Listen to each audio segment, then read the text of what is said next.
Bueno, esto que estás viendo allí en vivo y en directo es el campanario que en muy pocos minutos va a sonar. Tiene que ver con un nuevo aniversario del atentado a las Torres Gemelas, un 11 de septiembre también de hace 18 años ocurrió este atentado en el cual todos nos vimos sorprendidos. Juan, ¿cómo estás? Buen día. Juan Carlos Bartolota está con nosotros.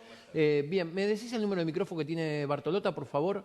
Bueno, todos nos hemos sorprendido. Recuerdo esa mañana cuando vimos el segundo avión que impacta sobre las torres, creyendo que en realidad era una repetición del primero, ¿no? Digo, fue una mañana bastante confusa para el mundo, básicamente. Yo recuerdo que estaba haciendo el programa de radio. Está apagado el micrófono, chicos. No, bueno, me está diciendo que está apagado. 9:32 de la mañana. Lo que te preguntaba era justamente la situación, ¿no? Digo, de cómo nos sorprendió esta noticia, Sí, donde sí. todos quedamos casi increíblemente sorprendidos, por decirlo de alguna manera. Yo te contaba que justo estábamos haciendo un programa de radio, en Radio Splendid a esa hora. Arrancamos a las 10 de la mañana, así que había sido el primer atentado, ya el primer avión. Y la verdad que fue muy sorpresivo, porque pensamos en principio que era un accidente, todo indicaba que había sido un accidente, ¿no? Nos llamaba la atención y a los pocos minutos vino el segundo, donde ya, bueno, ahí se descartó absolutamente la cuestión accidental, digamos, y ya se empezó a... Pero fue muy impactante verlo en vivo, ¿no? En el momento, casi en vivo, porque la transmisión de la televisión inmediatamente comenzó a dar noticia de lo que estaba ocurriendo, ¿no? Fue duro. Y las dudas que hay sobre eso, ¿no, Pablo? Las teorías conspirativas sobre qué pasó en realidad con ese atentado a las Torres Gemelas, que fue el primer atentado que tuvo Estados Unidos en su territorio, el primer ataque, porque fue considerado un ataque más que un ataque de guerra, ¿no? Había un antecedente muy remoto. Vos sabés que en la Segunda Guerra Mundial los japoneses lanzaron sobre Estados Unidos una serie de globos aerostáticos incendiarios, porque la idea de los japoneses era incendiarle los bosques a Estados Unidos. Ese fue registrado como quizá el primer ataque externo que tuvo Estados Unidos en una guerra, y fue considerado también un ataque de guerra, ¿no? En su momento. Después, bueno, ya sabemos lo que sucedió. Bueno, hay un momento puntual cuando se acerca un asesor del entonces presidente George Bush, George W. Bush, el hijo del presidente, le informa, mientras estaba el presidente en un jardín, en una escuela, en un colegio, y la cara de sorpresa de siguió hablando. Y él siguió hablando como si nada, que muchos interpretaron, acá, ¿no? Que muchos interpretaron un gesto como diciendo, me la puso Bin Laden finalmente, como que ya estaba advertido Bush en ese momento de que iba a haber un atentado. Sí, bueno, por eso hablaba de las teorías conspirativas, ¿no? Que hay en torno a si Estados Unidos dejó que ese atentado se perpetrara o no. El gobierno de ese momento de Estados Unidos dejó para después lanzar la ofensiva que quería realizar, ¿no? Pero bueno, esto algún día se sabrá cuando se desclasifiquen, después de 25 años creo, que los estadounidenses desclasifican sus documentos secretos y se puede empezar a conocer un poco la verdad. Algunos, por ejemplo, del asesinato de Kennedy no están todos desclasificados, pero bueno, algunos siguen, ¿no? Habrá que ver qué pasó. En un ratito... Feliz Día de los Maestros, a todos los maestros que no en un ratito vamos a estar con el campanario. Feliz Día del Maestro, como usted ha dicho. Usted que es un maestro. Gracias. El título de Ciruela no, no sean así. ¿Cómo le van a decir Ciruela de fondo? ¿Quién fue? Desgraciado. Yo pensaba cuando venía para acá, Pablo, que si un lector desprevenido o un extranjero miraba hoy la tapa de los diarios, decía: en Argentina hay 2 presidentes, ¿no? Si uno miraba justamente las tapas de Clarín, de Nación, de los otros medios, veía, por ejemplo, que en uno se hablaba, que el presidente Macri hablaba sobre o mencionaba el acuerdo con China sobre la soja. Harina de soja. Bueno, sobre la soja, es soja, siempre es soja. En la Argentina es soja, en todas sus variables es soja, lo que importa es la soja. Un acuerdo de 1.200 millones de dólares con el país asiático después de 20 años de negociación, y por otro lado, un Alberto Fernández que hoy viaja a Tucumán, está viajando a Tucumán, en un ratito nada más, creo que ya para esta hora, va a establecer una serie de reuniones allí en esa provincia y se va a encontrar también con dirigentes de empresarios de la industria y de la CGT, acordando, dice uno de los diarios, ahí está, lo tenemos, buscando un acuerdo de precios y salarios, ¿no? Es como fuerte el título, ¿no? Porque vos me preguntás a mí, sí. y me decís, venís a la Argentina, yo I am tourist, I am tourist. Y digo, oh, Fernández, the president. The president.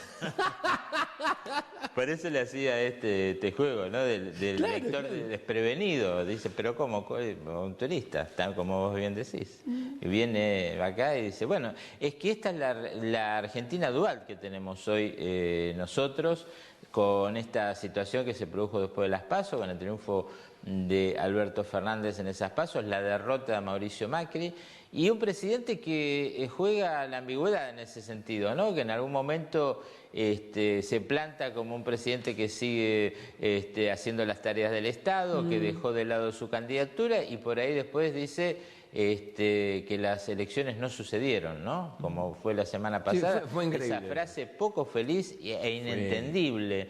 Yo lo atribuyo a un fallido, a alguna cuestión que no quiso decir y dijo, relacionado con el resultado de las elecciones, cuando se lo consultó por parte de algunos colegas sobre cómo veía la economía, y nuevamente hablando de que la culpa era de lo que nos estaba pasando a los argentinos en cuestiones económicas, del resultado de esas PASO, ¿no? Sorprendió desde esos dos lugares. Yo te contaba, Pablo, les contaba a los televidentes de Argentina, País en Vivo, que la semana pasada había como esa dualidad dentro del gobierno de a ver qué hacemos, ¿gobernamos o hacemos campaña o hacemos las dos cosas? Y esto pareciera que no se termina de definir, ¿no? Por parte del gobierno. Por eso hay, digamos, una fractura, una grieta.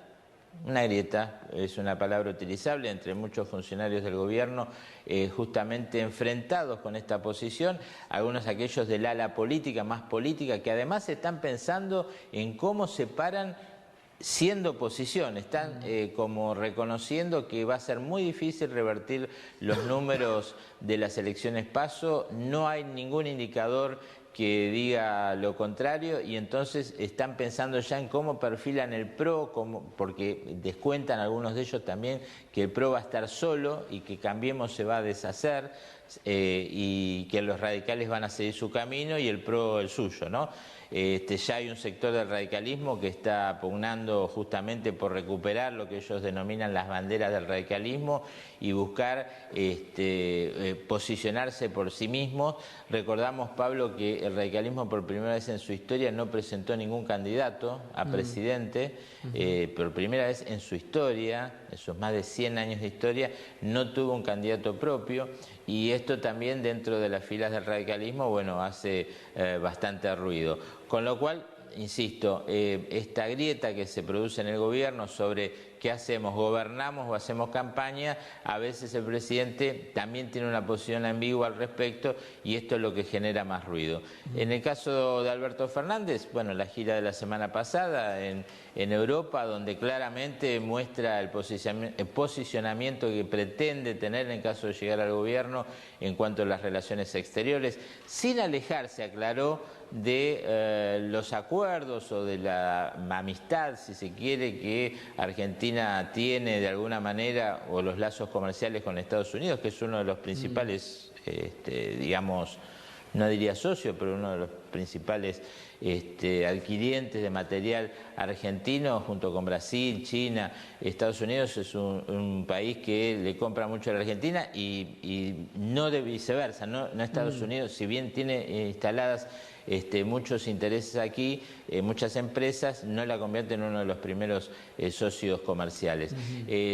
Sin dejar eso, lo que se busca es un alineamiento también desde el tipo de vista ideológico, y Europa necesita también ese alineamiento.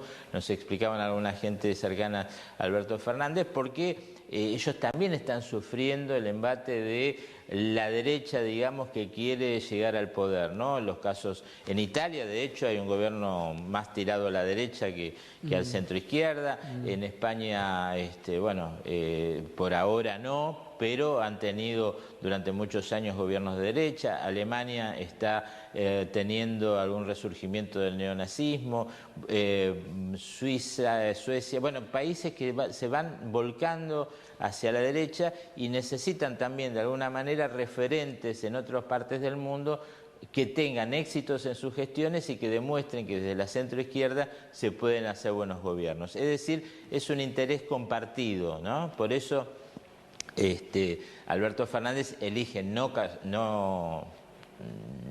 por nada, sino justamente con una intención, digamos, ir a España y a Portugal. Portugal, donde pretende también, o pretendía de alguna manera, estudiar el fenómeno económico que se produjo en ese país, ¿no? Estuvo Alberto Fernández con Joaquín Morales Solá el lunes. Sí. Recomiendo puntualmente escuchar la entrevista, en realidad...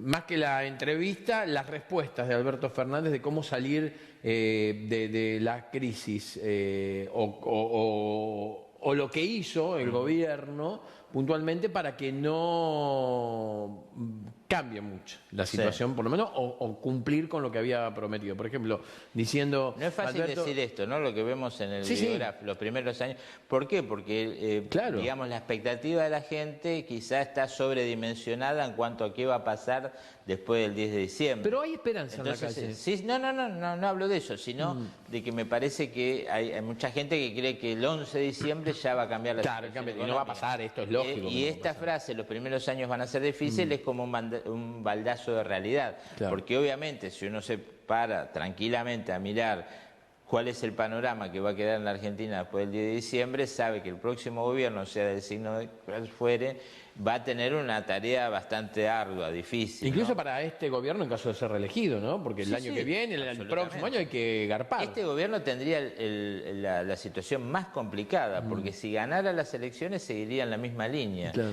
Y esa misma línea no sé si tiene un soporte social, digamos, que aguante un embate de tanta crudeza, de tanto recorte, de tanto aumento de tarifas, de tanta situación económica complicada, mucho tiempo más, ¿no?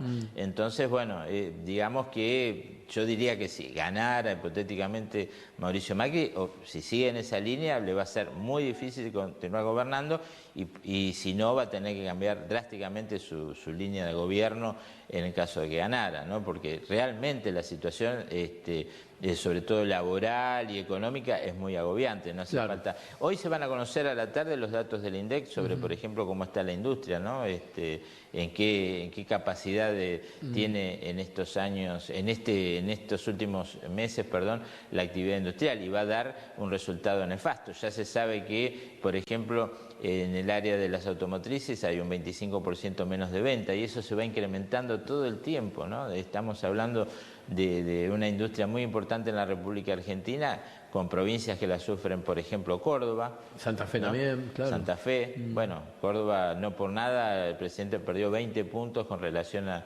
su elección de 2015. Digo, estas situaciones van a ir creyendo, digamos, en la medida que no se haga nada. Y vuelvo al tema de esta cuestión de la dualidad que hay hoy en la Argentina, con no solamente anunciando este acuerdo con China, que es importante, sin ninguna duda, sino también Dante Sica anunciando este bono que también van a tener los privados para ayudar un poco a la economía.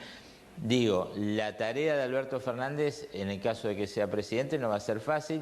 creo yo, todo apunta a que van a utilizar la fórmula ya conocida de los años 2003, 2004, 2005, que es reactivar fuertemente el consumo interno para poder volver a poner un poco en orden algunas cuestiones de la economía, digamos, local. Después vienen los vencimientos, todo lo que tiene que ver con la deuda, pero yo creo que en ese sentido va a haber seguramente alguna contemplación también de los organismos internacionales que también van a tener que salvar de alguna manera su ropa, ¿no? Porque fueron ellos los que fueron copartícipes, digamos, de la política económica que implementó el gobierno, que no fue buena, no fue exitosa.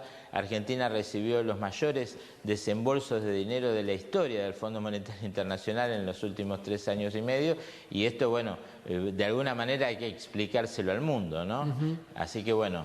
Quería que vayamos a la web de Clarín, Sí. A ver. porque mostramos lo de La Nación y Sí. yo me hice el I Am Tour y dije, no, bueno, no voy a comprar La Nación, no voy a leer La Nación, pero voy a leer, sí, el portal de Clarín respecto a esto que vos hablabas de lo que aparentan o lo que quieren mostrar algunos medios como un doble comando. Un doble comando. ¿Vio que tanto se negaban con el doble comando? Sí, claro, ¿ha visto? Bueno, Mirá a lo ver. que dice Clarín.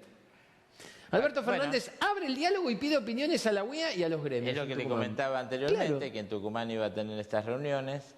Pero por digo, la tarde. tenerlo como así como título No, casi. No, por eso elegí esta forma de hoy de comunicarme con ustedes, mostrando esta realidad que hoy, al menos los medios, y en la realidad se puede notar, ¿no? En este doble comando, Claro. dualidad, que, insisto, si alguien viene de afuera o no leyó los diarios durante la semana, dice, ¿qué pasó?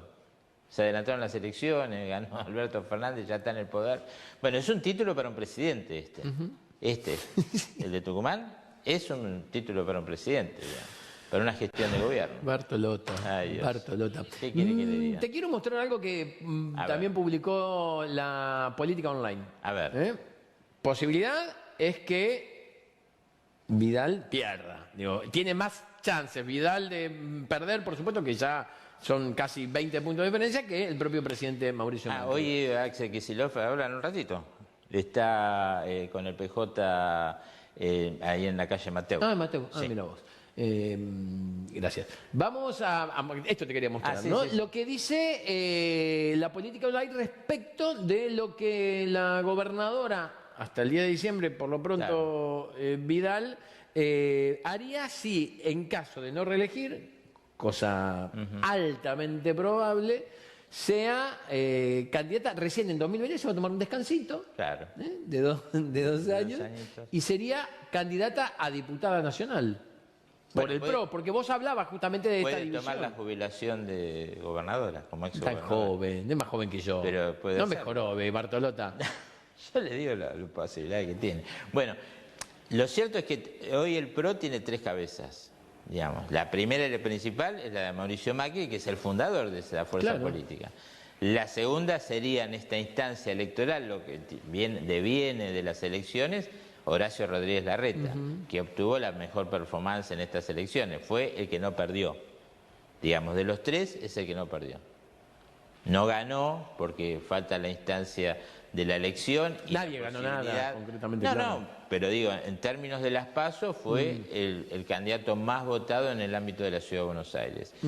Y después está María Eugenia Vidal. Yo creo que ahí el presidente también quiere realinear y reestructurar el PRO. Se dice a estas horas que está pensando también en eso. Con lo cual, vamos a ver qué pasa dentro de esa fuerza política.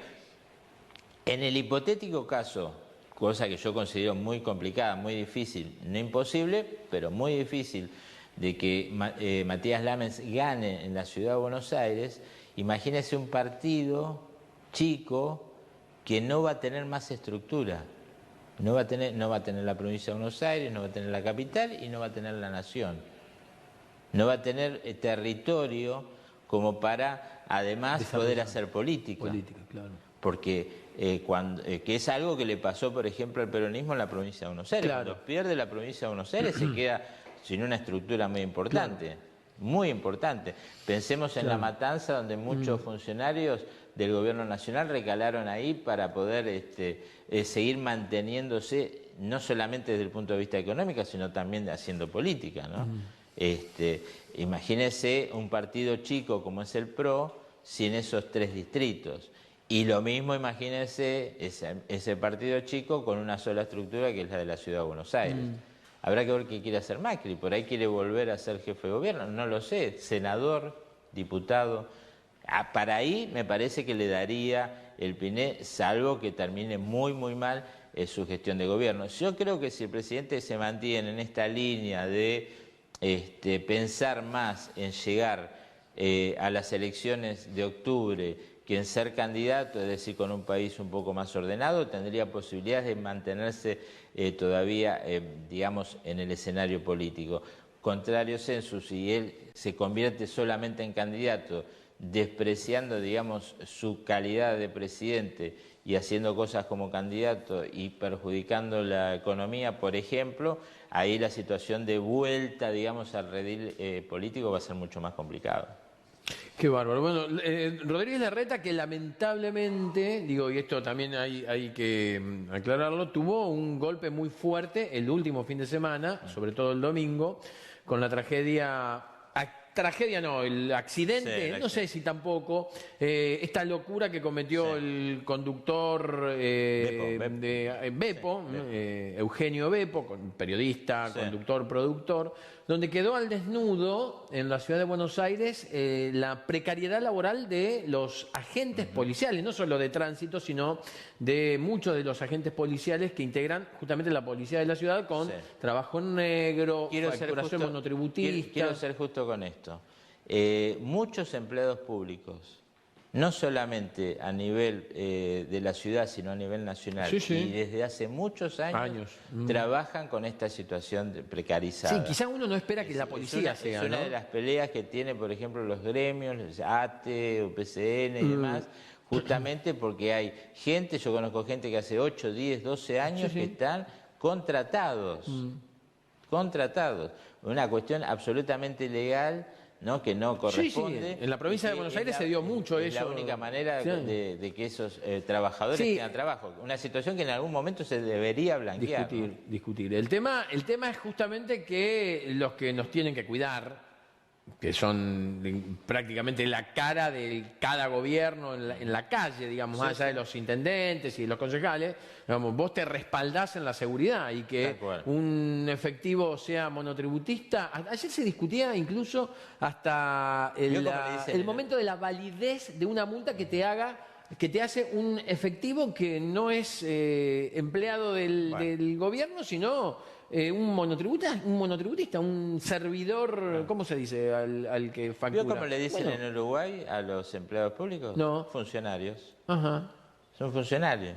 Es un término adecuado para que cumpla una tarea para el Estado, digamos.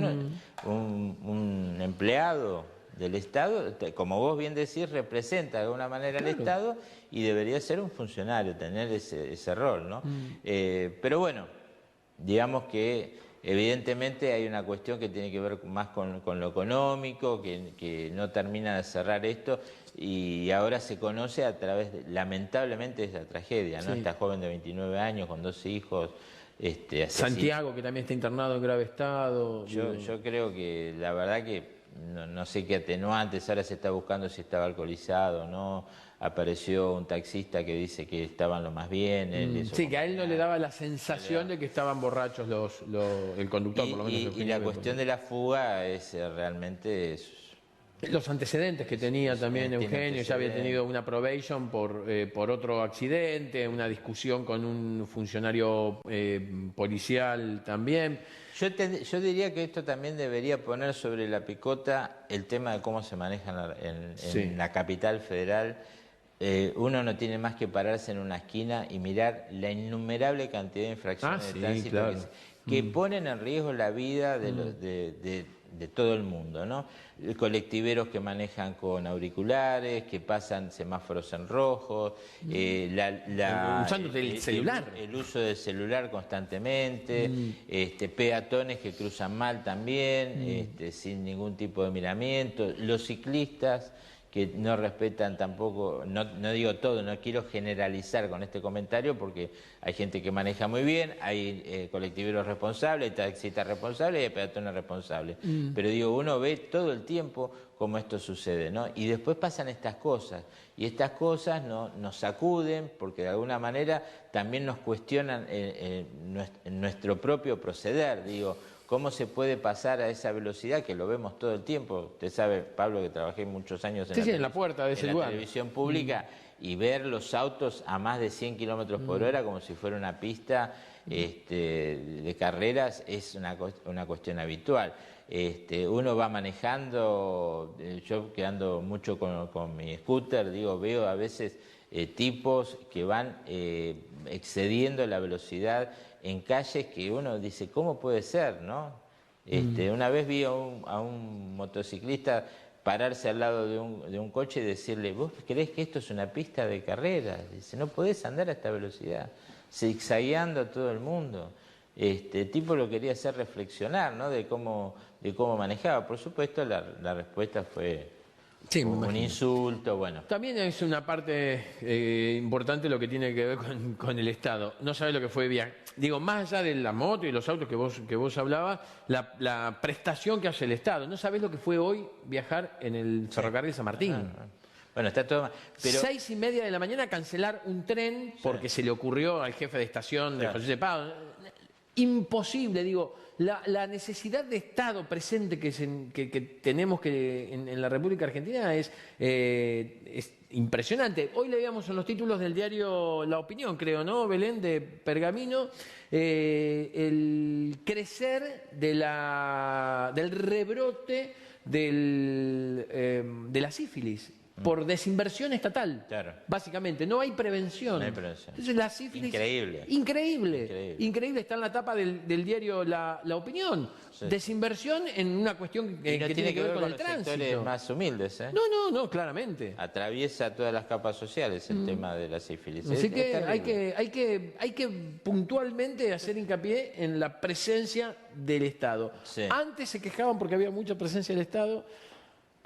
Llegamos a esto, digamos, casi nada. No voy a decir nada que nuestros televidentes no sepan, ¿no? Es una cuestión de cultura y de educación también, ¿no? Durante muchos años estuvimos, no sé en qué, la verdad que no sé, porque, insisto, uno cruza el charco, digamos, va a nuestros queridos vecinos uruguayos y ellos, donde dice 60, viajan a 60. Sí, tal cual, andás a estar loco allá. Y no hay, y uno no ve el policía todo el tiempo controlándolo. Bueno, la hipocresía argentina, ¿no? Me voy del otro lado, respeto todo, freno. No, porque te dicen, viste, yo fui a Suiza o fui a Estados Unidos y los autos, vos ponés un pie en la calle y frenan los autos. Y acá te pasa, o sea, el mismo que te dice eso de Estados Unidos, acá te pasa por arriba. Porque el argentino sabe que ahí va preso. Claro. Digamos, bueno, es un tema para discutir también, ¿eh?